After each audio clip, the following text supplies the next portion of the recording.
I was a liar, stealer, cheater, murdering, adulterer type of a man. The lust of the flesh is really of the things that the fruit or the lust of the flesh that really plagued my life was the lust of the flesh. The enemy tried to take that away from me at a very early age, and to rip me of my identity of who I was as a little boy through being molested several times by a male and a female. I really felt dirty and shame at a very early age. I felt guilty. I felt unworthy. When it comes to marriage, I was untrustworthy. Like I said, I've committed adultery, and re-engage is again a critical part of that recovery and helping us, move through that. I would have these thoughts, and I would ask God, when is my wife going to trust me? And it seemed like it was so daunting to ask that question because it seemed irreparable. Like it was a hard no. And I began to ask God these questions, and I felt like He spoke to me and said, your wife will trust you when you learn to trust yourself. And so I asked the Lord, how do I trust myself? Teach me how to trust myself. I've never trusted myself. I feel untrustworthy. And it was through a series of Him taking me to the fruit of the Spirit.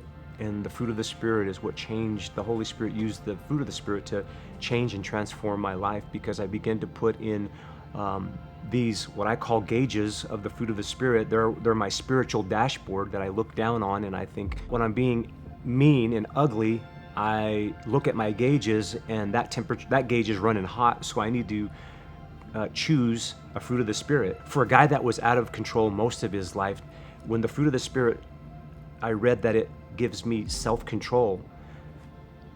I'm like, what is this self-control? You mean I have the ability to control myself? That was a new paradigm shift for a guy who was always out of control and do whatever he wanted. And now God is saying, no, I've given you the ability to control yourself through self-control. And in essence, I was really just pre-deciding to be faithful. I was pre-deciding to be gentle. I was pre-deciding to be kind. Last year, rather, the Lord gave Amy and I a word, and it was, He gave Amy the word reward, and He gave me the word inheritance. And so I was like, man, I am so ready for my inheritance. And so the whole year passed, and at the end of the year, I was like, Lord, what's up with this inheritance? Like, man, I didn't see this inheritance. As I visited with Him about it, He's like, you did receive your inheritance. And I'm like, well, okay, how?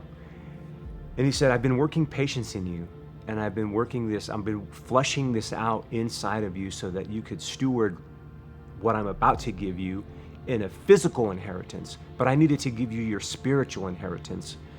And that spiritual inheritance is the most valuable, because gold and money and silver, that all rots away. But the inheritance of knowing who I am, the inheritance of being a kingdom man. I think the biggest way that the Lord has used me to nourish my wife in that aspect is through patience, to be able to slow down and to listen and create a safe space for her to unpack hard things without me getting offended. It was like, I see how I listened in stages. This is kind of like a bit of a bunny trail, but when the Lord started working with me on how to listen to my wife, it would be like this. And then before, it would be like, and then it was like, and I saw God working in my heart as He was ripping these layers off of like, you can do this, you can listen, you can be patient. I believe in that aspect of being patient, slowing down, listening, caring, and then understanding. She would tell me this phrase, and I'll forever remember it. She said, when you understand, you'll care. Re-entry into after boot camp, I had there's an acronym, and one of the acronyms is, to serve. Listen to this nugget that the Lord shared with me. He said, the greatest among you will serve, right? The disciples were asking, what do we have to do to be great? Like, how do we achieve greatness? He said, the greatest among you will serve. And so if you're leaving boot camp and you have information, or you have a revelation, or you want to confess something to your wife, I want to encourage you, one, to pray and put that on pause for a season, and really get into a place to where you can begin to serve your wife. How do we serve our wives?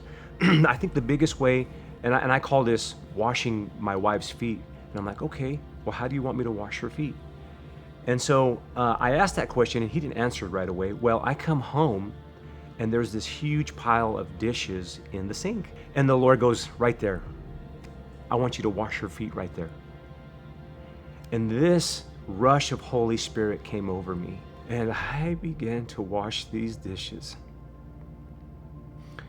and thinking about how south this situation has gone in the past, on how I would let her know how I felt. But instead, God has me on my knees washing dishes, changing my heart so that she wouldn't just hear that I'm changed or see that I'm changed, but that she would feel by the Spirit that I'm changed. Find a way to serve your wife. And if you can't find a way to serve your wife, the thing that ticks you off the most, that upsets you the most, that your wife doesn't do around the house, that's exactly where you need to start serving.